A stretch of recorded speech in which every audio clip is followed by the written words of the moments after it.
अतिथि थे। अतिथि का सम्मान करना हमारे हिंदू धर्म में हम लोगों का पावन कर्तव्य है, तो ये वो है। नमस्कार, इन खबर में आपका स्वागत है। बीजेपी की और आरएसएस की यूपी में सियासी हलचल बहुत तेज है। दत्तात्रेय होसबोले से लेकर के बीएल संतोष लगातार लखनऊ में मॉनिटरिंग कर रहे हैं, मीटिंग कर रहे हैं। पहले होसबोले साहब गए, उसके बाद अब बीएल संतोष गए हैं, अलग अलग नेताओं से, मंत्रियों से, विधायकों से मिल रहे हैं। और सवाल वही है कि 2022 में नैया कैसे पार लगेगी, क्योंकि पश्चिम बंगाल तो हाथ से निकल गया। यदि यूपी भी हाथ से निकला तो 2024 का क्या होगा जब लोकसभा चुनाव होगा। तो खैर, ये मैराथन बैठक अभी चल रही है। ए के शर्मा को deputy chief minister, Keshav Prasad Maurya को फिर से प्रदेश अध्यक्ष बनाने की बातें हो रही है। योगी कुछ बातों को लेकर के अड़े हुए हैं। वो कहानी एक पैरेलल है।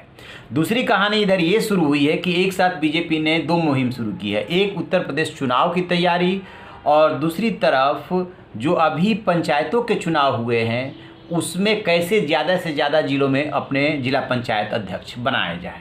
इसी क्रम में एक ज़िला है फिरोजाबाद, जो मुलायम का कभी गढ़ माना जाता था। वहाँ पे उनके समधी हैं हरिओम यादव।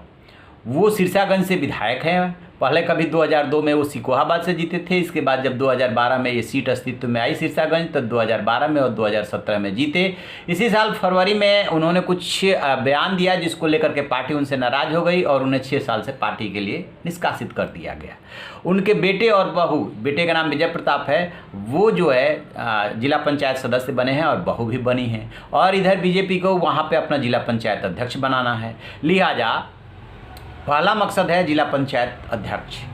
तो वहाँ के प्रभारी हैं दयाशंकर सिंह, सांसद है चंद्रसेन यादव, और जो जिलाध्यक्ष हैं वो पहुँचे इनके घर।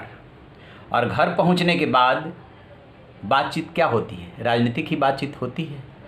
चाय पी गई, उसके बाद समर्थन मांगा गया, और उसके बाद सुनिए कि मुलायम सिंह यादव के समधी हरिओम यादव क्या कह रहे हैं। व्यक्तिगत रिश्ते हैं और उनने इच्छा जाहिर की थी कि हम घर पे एक कप चाय पीना चाहते हैं।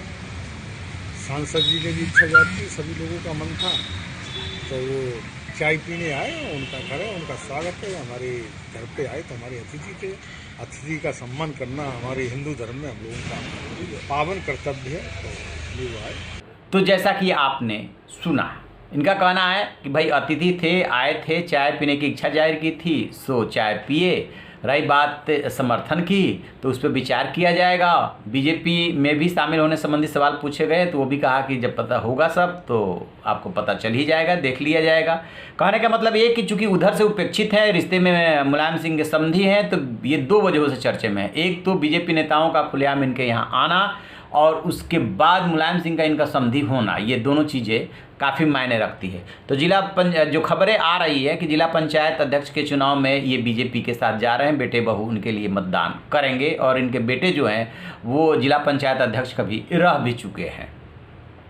अब बात आती है कि दूसरी क्या तैयारी? दूसरी ये तैयारी कि बीजेपी के बारे में ये कहा जाता है कि वो चुनाव से 6-8 महीने, साल भर पहले तैयारी शुरू कर देती है।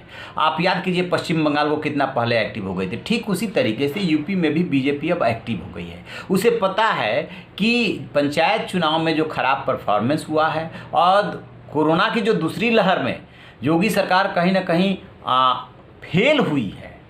जो गंगा में बहते शवों की तस्वीरें आई, उनके जिस तरीके से उनको गाड़ा गया किनारे, वो अस्पताल की कमी, ऑक्सीजन की कमी, लोगों की नाराज़गी, वो सब बीजेपी को पता है। उनका जो इंटरनल सर्वे हुआ है उसमें भी पता है कि मौजूदा परिस्थितियों में यूपी फतह नहीं किया जा सकता। तो फिर क्या करें? तो तैयारी कीजिए, जो रूठे हैं उनको मनाइए, और विपक्षी दलों में से प्रभावशाली नेता को लाइए। क्योंकि पश्चिम बंगाल में आपने देखा होगा किस तरीके से ऑपरेशन वहाँ पे किया गया। ठीक है कि वहाँ पे सत्ता नहीं मिली, लेकिन शुभेंदु अधिकारी जैसे ममता बनर्जी के जो लेफ्टिनेंट, उनको ले आए, उनको विपक्ष का नेता बना दिया। तो ऐसा प्रयोग उत्तर प्रदेश में भी हो सकता है, क्योंकि उत्तर प्रदेश में अब बीजेपी की जो ज़मीन है वो दरकी है।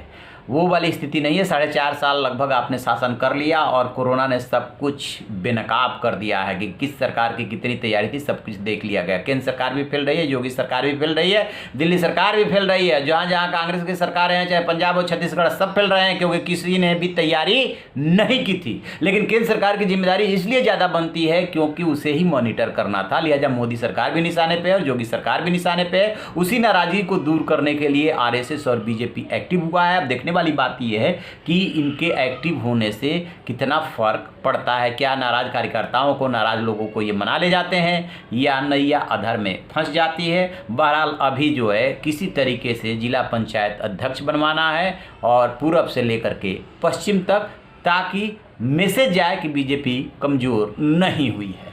तो आप रहिए ना बेखबर, देखते रहिए इन खबर। Thank you.